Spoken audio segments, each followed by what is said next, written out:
How do you choose your topic? Finding a series of events that are connected to your message is essential for creating a great memoir. These events can become interesting stories that can lead to an inspirational message, and that's what we want. It is great if you can specify a clear message before you explore all of your topics and stories.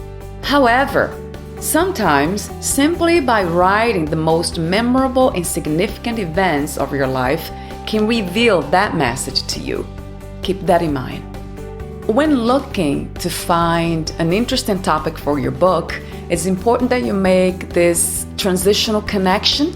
For example, think about the beginning of something and then the end. What was the initial state of that person, of that something? And then what is now the final state of that?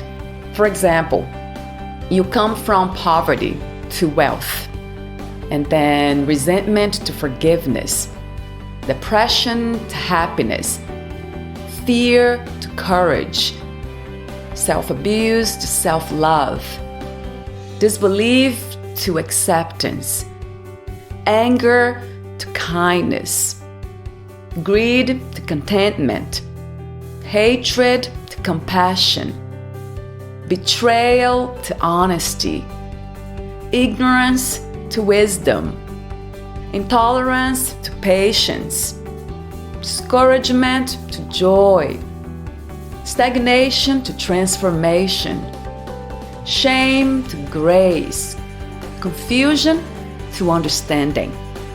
This is the way you must think when trying to find that topic, that interesting topic for your book. Let's explore one topic from the list, and that will be coming from poverty to wealth. So your stories around this topic need to relate to one another so that your end statement delivers a clear message. These topics, they don't necessarily need to be in chronological order. They don't have to be about you either. For instance, you could write about the person who assisted you through your transition from poverty to wealth. Let's say that person is your uncle. So you could describe your uncle's behavior, habits, and teachings, how his influence positively contributed to your success. You could tell a story of how one single day you spent working with him changed the course of your life. You could describe from morning to late afternoon and how each hour of that day became a profound lesson taught by your uncle about making money, saving, and accumulating wealth. These moments that you worked with your uncle on that particular day might have been interrupted by his engagement with customers, from which your observations became valuable lessons you learned about how to get rich. So you could begin your book with the most meaningful story about that day. This is just an example. So the richer your stories are, the more inspirational they will be. And of course, remember, they must be true stories. This is very important. When looking to find an interesting topic for your book, focus on your emotional truth, the strong feelings and your perception about the events of your life and around that topic. I'm gonna give you an example. Let's say we are talking about a town, any town, and I could simply write something like this. The town was very small, poor, and simple.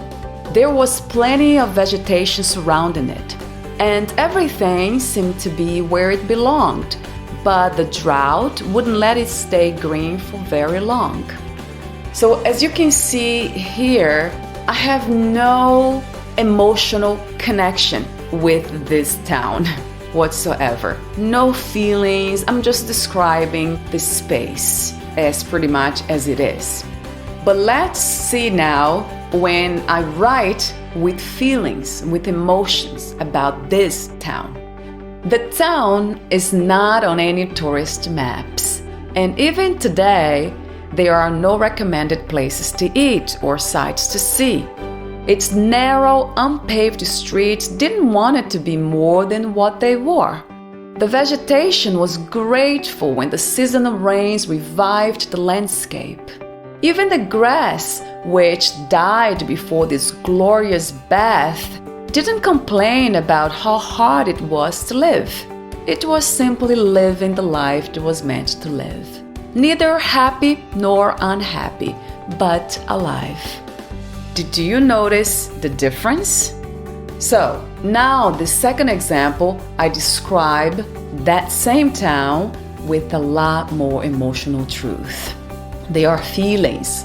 So, those details about the town, they are described through the unique lens of my own perception. And that makes a huge difference when writing an inspirational book. So, this example, the second one, will make your stories much more compelling, engaging, and inspirational. But for that, you need to be connected with your emotional truth, how you truly feel about something. As a practice, I suggest that you describe a place or person that you know well, but go beyond the facts, as I showed here with the town example.